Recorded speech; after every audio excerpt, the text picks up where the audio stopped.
now is Republican Senator Ted Cruz of Texas, a stalwart Tea Partier and an opponent of President Obama.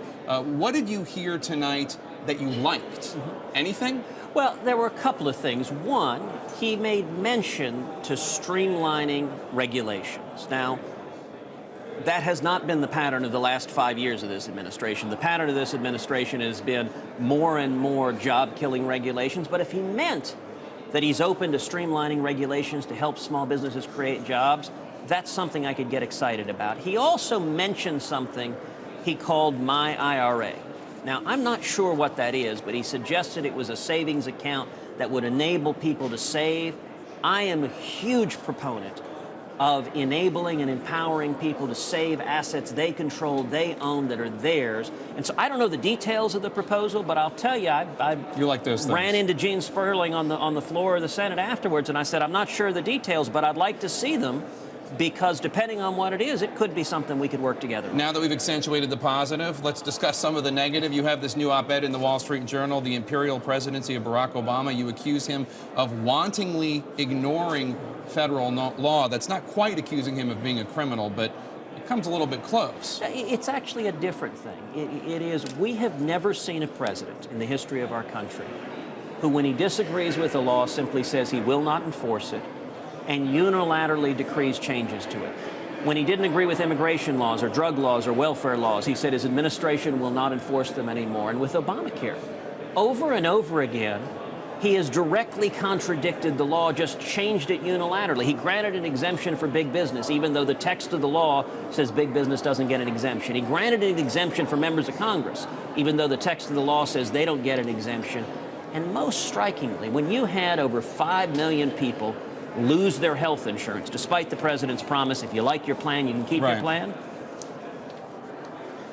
he simply held a press conference in which he instructed private health insurance companies issue plans that are illegal under the text of Obamacare. There is no precedent for any president of the United States instructing private citizens, go violate the law, and for 1 year, I won't prosecute you. And the point I make in the op-ed is this should not be a partisan issue, even if you happen to agree with him on policy matters. The precedent of the president picking and choosing what laws to follow is a dangerous precedent. And, you know, to be honest, I think a lot of folks in the media have given him a pass on this. There's going to come another president, a Republican president, and if you have this power for the president to say, I don't agree with this tax law, this environmental law, this labor law, so I'm just going to change it, that threatens the liberty of every American. It ought to concern all of us, Republicans, Democrats, independents, or libertarians. That much power in the president's dangerous.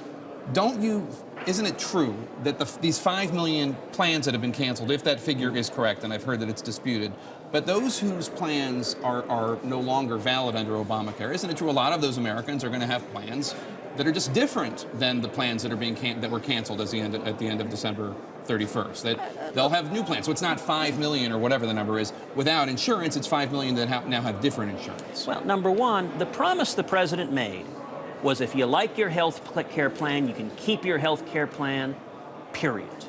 Those 5 million people liked their health care plan, and they discovered they were canceled, and that wasn't a side effect. It was because the text of the law made their plans illegal, because the Obama administration, in writing the law, determined they didn't like those plans that these individuals wanted. And so the promise they were made was deliberately, repeatedly false. But number two, yes, some of them have been able to get new plans. Many of them are paying higher premiums, have higher deductibles, and have less covered.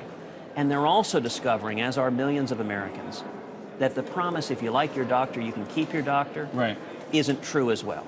If you think that he is wantonly ignoring federal law, if you think he is imperial, if you think that what he is doing or what he is about to do with these executive orders is outside the Constitution, what are you going to do about it?